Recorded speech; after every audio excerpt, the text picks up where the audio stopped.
नमस्कार किसान साथियों, आप मेरे पास देख सकते हैं ये लहसुन का जो पौधा है मेरे पास है। तो अभी हमारी जो लहसुन की फसल है वो लगभग 70 से 80 दिन की हो चुकी है। और किसानों के लहसुन की फसल के बारे में, गार्लिक की जो फसल है उसके बारे में बहुत से सवाल होते हैं कि हमारी जो फसल है वो लगभग 70 से 80 दिन की हो गई है, 90 दिन की हो गई है, तो इसमें हम कौन कौन से खाद, कौन कौन सी जो दवाई है उसका स्प्रे करें, या हमारी जो लहसुन की फसल है उसके अंदर थ्रिप्स का भी प्रकोप देखने को मिल रहा है, या जड़ों के अंदर फंगस की शिकायत देखने को मिल रही है। इसी के साथ एक सवाल ये भी मुख्य होता है कि हमारा जो कंद है, लहसुन का जो कंद होता है उसकी सही रूप से साइज नहीं बन पा रही है, उसका भराव अच्छे से नहीं हो पा रहा है। हमारा जो लहसुन है उसकी वेजिटेटिव ग्रोथ तो हो रही है परंतु नीचे से कंद नहीं बन पा रहा है। तो इसके लिए किसान साथी क्या कर सकते हैं, तो आज इसी बारे में अपन चर्चा करते हैं। साथियों, लहसुन की फसल एक इस प्रकार की फसल है जिसमें कम रोगों के साथ भी किसान साथी अगर इसकी सही देखरेख करते हैं, सही दवाइयाँ देते हैं या इसके साथ सही समय पर सही खाद का इस्तेमाल करते हैं तो एक अच्छा प्रॉफिट देने वाली ये खेती अपन इस लहसुन की फसल को मान सकते हैं। तो साथियों, अगर आपको वीडियो अच्छा लगे तो वीडियो को लाइक कर सकते हैं।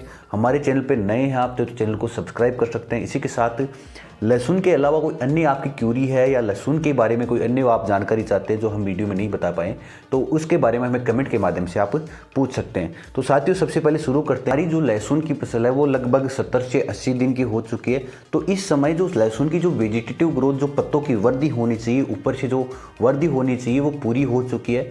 और इस समय है कंद बनने का, कंद की साइज लेने का, उसके अंदर वजन होने का। परंतु किसान साथियों, इस समय क्या हो रहा है, जो कंद है वो पूरी प्रकार से बन नहीं पा रहा, वो अपनी साइज है वो समय के अनुसार नहीं ले रहा। इसी के साथ अपने यहाँ पर थ्रिप्स की समस्या भी देखने को मिल रही है। तो किसान साथियों, अगर आपके कंद नहीं बन रहा तो इसकी काफ़ी समस्या हो सकती है। अगर आपके यहाँ पर थ्रिप्स का प्रकोप है या फिर किसी प्रकार की फंगस का प्रकोप है तो उस समय रोग होने के कारण जो एनर्जी है पौधे की वो रोग के लड़ने में जा रही है, जिसके कारण जो कंद का भराव है, कंद साइज ले रहा है वो नहीं ले पाएगा। तो इसलिए आप अगर किसी बीमारी का, चाहे वो फंगस की बीमारी हो या फिर थ्रिप्स की बीमारी हो, तो थ्रिप्स यहाँ पर अपन देख सकते हैं पत्तों के बीच में यहाँ पर लगता है, जो अपने जो पत्ता का लीप होती है उसके बीचों बीच लगता है, जिसके कारण क्या होता है, जो लहसुन की फसल है उसकी ग्रोथ प्रभावित होती है, कंद का आकार प्रभावित होता है। तो इसके लिए आप यहाँ पर अगर थ्रिप्स की समस्या आपको देखने को मिल रही है तो आप अपने यहाँ पर एमिडा क्लोरोपिड का इस्तेमाल कर सकते हैं, उसका स्प्रे अपने यहाँ पर कर सकते हैं। अगर किसान साथियों आपके यहाँ पर अगर जो लहसुन की लीफ है उसके अंदर धब्बे हो रहे हैं या फिर आपकी जो जड़ें हैं उसका रंग काला हो रहा है या आपकी जो कंद है वो सड़ने की समस्या आ रही है, तो आप मान सकते हैं उसके अंदर फंगस का प्रकोप है।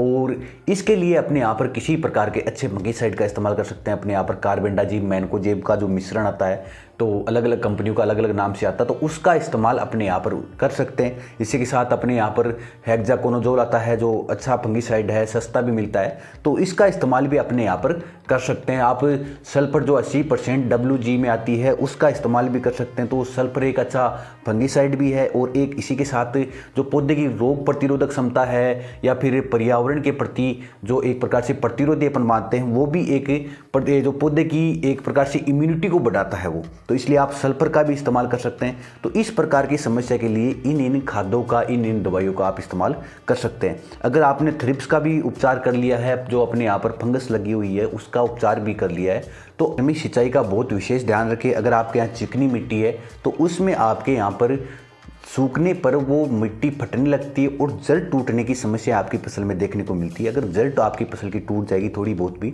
तो आपके यहाँ पर जो फसल है, वो पौधे हैं, वो पूरी रूप से जो भूमि के अंदर जो न्यूट्रिएंट है वो अपटेक नहीं कर पाएंगे और आपकी फसल का विकास नहीं हो पाएगा, आपके कंद का विकास नहीं हो पाएगा। तो आप सिंचाई प्रॉपरली करते रहे, समय पर आप सिंचाई करते रहे। ऐसा भी नहीं कि आप ज़्यादा सिंचाई कर रहे हैं जिससे आपके यहाँ पर रोग ज़्यादा लगें। तो आप एक नियमित रूप से सही समय पर, अगर आपके यहाँ पर नमी है तो आप सिंचाई ना करें, अगर नमी नहीं है, मिट्टी फटने लग रही है, तो उस समय आप अपने यहाँ पर सिंचाई जरूर कर ले। इसी के अब सबसे मुख्य बात आती है लहसुन की फसल में कंद की साइज बढ़ाने को लेकर। किसान साथियों की चिंता ये बनी रहती है कि हमारी जो फसल है वो लगभग 70 से 80 दिन की हो गई है, 90 दिन की हो गई है, परंतु उसमें प्रॉपरली कंद साइज नहीं ले पा रहा, कंद नहीं बन पा रहा है। तो किसान साथियों, अगर आपकी फसल 70 से 80 दिन की हो गई, 90 दिन की हो गई है, तो आप अपने यहाँ पर कैल्शियम नाइट्रेट का इस्तेमाल ज़रूर करें। जो कैल्शियम नाइट्रेट होती है वो मार्केट के अंदर दो प्रकार की देखने को मिलती है। एक तो बोरोन युक्त, एक बोरोन रहित होती है, जिसमें अगर बोरोन रहित की बात करें तो वो सफ़ेद कलर की आती है, तो उसका इस्तेमाल भी कर सकते हैं। अगर आप बोरोन युक्त जो श्री राम की फोर्जा टाइप की आती है तो इस प्रकार की कैल्शियम का भी इस्तेमाल कर सकते हैं।